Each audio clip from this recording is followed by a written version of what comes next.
كتير تمنيت الشهادة بالحرب كتير، بس ما توقعتش نهائياً إنه كل أهلي يستشهدوا مرة واحدة. نزحت، تمرمطت، جعت، بس هاي المراحل كلها عديتها والحمد لله. معكم لينا الجرو. ما كنت لسه خريجة قبل الحرب، كنت أدرس علاقات عامة وإعلام بجامعة الأقصى. كنت إنسانة كتير طموحة، كانت حياتي زي حياة أي بنت طبيعية رغم الحصار اللي كان حتى قبل الحرب، إلا إنه كان عندي كتير أمل وكتير طموح. قبل الحرب كتير كتير كتير كتير كانت حياتي ألوان، يعني هذا الجملة اللي أنا دايماً بقولها. يمكن يوم 7 أكتوبر صار درس عنا. ليش؟ لأنه كنا إحنا نخطط ما بعد 7 أكتوبر تكون أهداف وطموحات، وما كناش متخيلين نهائياً بعد 7 أكتوبر ترجع خصوصاً حياتنا لنقطة الصفر، مش بس لنقطة الصفر للسالب. خواتي المتزوجين نزحوا عنا بيومها، صار في أحزمة نارية. صراحة يومها ما كناش متوقعين يطلع علينا النهار، فيومها من كمية الموجودين في البيت ما ضل في مكان اللي أنا وماما إنه ننام فيه. كان في كنبة، هاي الكنبة كانت بالصالون 3 بقدر الواحد ينام عليها. ففي يومها ماما الله يرحمها قالت لي ماما أنت نامي على الكنبة وأنا بدي أنام على الأرض. قلت لها لا مش حتنامي على الأرض، أنت نامي على الكنبة وأنا بنام تحت رجليكي، هيك أنا بكون كسبت الجنة. فماما قعدت تقول لي كيف بدك تكسب الجنة، شو ضمنك؟ قلت لها ما أنا هيك أوريدي نايمة تحت رجليكي، فالجنة تحت أقدام الأمهات، فمن هاي النقطة أنا حأضمن إني أكون في الجنة، وبكفي إنه إحنا كلنا نستشهد مع بعض. فيومها ماما حكت جملة كتير يعني صداها بدندن، اللي هو ماما بتقول لي إن شاء الله يا رب ما نستشهد بالليل، يا رب نستشهد بالنهار عشان يدفنونا.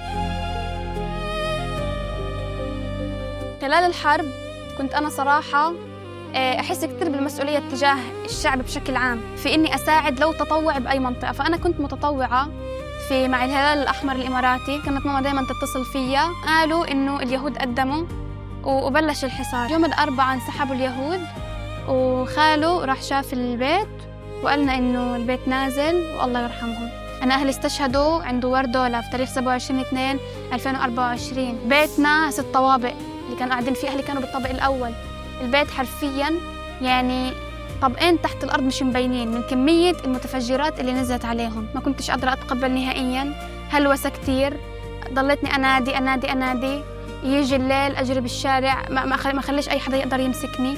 الانهيار العصبي صار معي بشكل حاد، لدرجة إنه قعدت بالمشفى، حطوا مفتاح السيارة بين إصبعي الكبير وإصبعي الصغير في رجلي، وكبس الدكتور عليه مرة واحدة، فكان كتير وجع. لما أصحيت زي هيك بقول لهم إيش في، ليه هيك بتعملوا؟ بقول لي إحنا عطينا إشارة كهرباء لجسمك عشان أنت تصحي من اللي أنت فيه. بس ما توقعتش نهائياً إنه كل أهلي يستشهدوا مرة واحدة.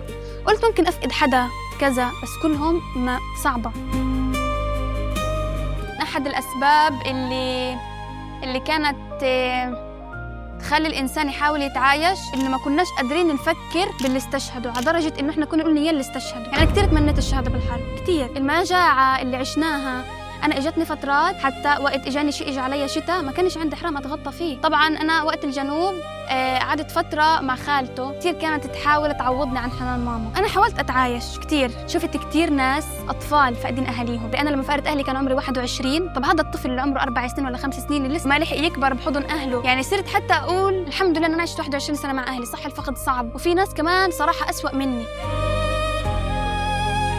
النجية الوحيدة، أحياناً في ناس بسمعوا النجية الوحيدة بشوفوها مصدر قوة، دافع. النجية الوحيدة بعتبرها مصدر قوة لإلي، يعني أنا اتخرجت رغم الظروف القاسية اللي أنا بعيشها. فهاي الأمور كنت أعتبرها مصدر قوة ونجاة أكثر ما هي مصدر ضعف. أنا عايشة على خيالاتهم، عايشة على مواقفهم، عايشة على الحوارات اللي كانت تصير بينهم، وحتى كمان عايشة عشان أكمل الأهداف والطموحات اللي كنت أنا وعداهم إني أحققهم. أول 6 شهور من فقداني لأهلي كانت يمكن أسوأ حقبة زمنية أنا أمر فيها. أنت يا لينا بدك تواجهي كل إشي بدون حدا لحالك. أنا صراحة ما بحبش أمرض الفترات هاي، ما بحبش أمرض نهائياً، لأنه لما أمرض كتير بتيجي في بالي ماما. فيش حدا بيهتم، خصوصاً فترة الضعف الكتير هذا زي الأم. صار عندي طموح، صار عندي أمل أوصل صوتي وصوت أهلي اللي استشهدوا للعالم كله.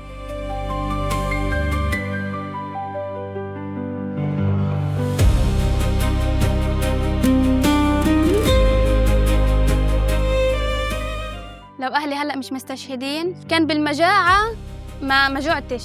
كنت أنا متأكدة لو ماما كانت عايشة كانت ماما حتدبر من تحت الأرض. رسالتي لأهلي رغم إنهم مش حيقدروا يردوا علي، بس إن شاء الله يكونوا سامعيني. أنا تخرجت، الحمد لله. عديت مراحل كتير صعبة، نزحت، مرمطت، جعت، بس هاي المراحل كلها عديتها والحمد لله. أنا الناجية الوحيدة لينا رغم الانكسارات اللي تعرضت إلها، إلا إنه أنا مكملة بأمل، مكملة بقوة.